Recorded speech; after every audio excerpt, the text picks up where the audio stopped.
Hello दोस्तों, नमस्कार। मैं अपने यूट्यूब चैनल में आप सभी का स्वागत करती हूँ। सी विवाह गीत अच्छा लगेगा तो लाइक कीजिएगा और नए हैं मेरे चैनल पे तो सब्सक्राइब कीजिएगा और कमेंट में बताइएगा कैसा लगा मेरा गीत। हर हर महादेव, मैया पार्वती की जय। बसाहा चढ़ला शिव आइलन त गौरा समुझावेले। बसाहा चढ़ला शिव आइलन त गौरा समुझावेले। तोहर बाबा कइलन सुमित्रा जग तोहे ना बोलावेलन हे। तोहर बाबा कइलन सुमित्रा जग तोहे ना बोलावेलन हे। बिना रे बोलावल गौरा जानी जइह नाही आदर मन होई है। बिना रे बोलावल गौरा नहीं जइह आदर न मन होई है। एतना बचन गौरा सुनाली त सुनहु न पवलिनु है। एतना बचन गौरा सुनाली त सुनहु न पवलिनु है। काख जाति लिहाली पियरिया त नैहर चली दिहालिनु है।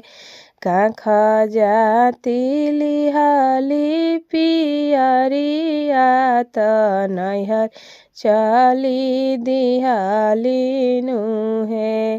नाही बोले माई बहिनिया त नाही भैया भाभी बोले। नाही बोले माई बहिनिया त नाही भैया भाभी बोले।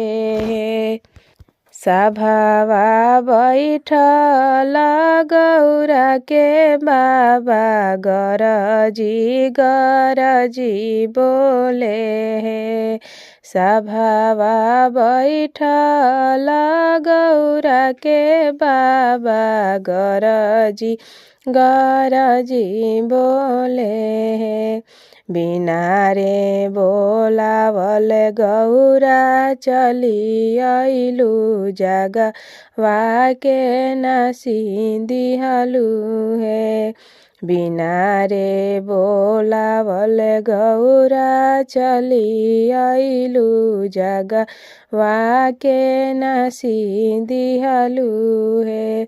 एतना बचन जब गौरा सुनली सुनहु न पवलिनु है। एतना बचन जब गौरा सुनली सुनहु न पवलिनु है। कूदी गइली ओही हमन कुण्डवा त जरी के भस्म भइली है। कूदी गइली ओही हमन कुण्डवा त जरी के भस्म भइली है।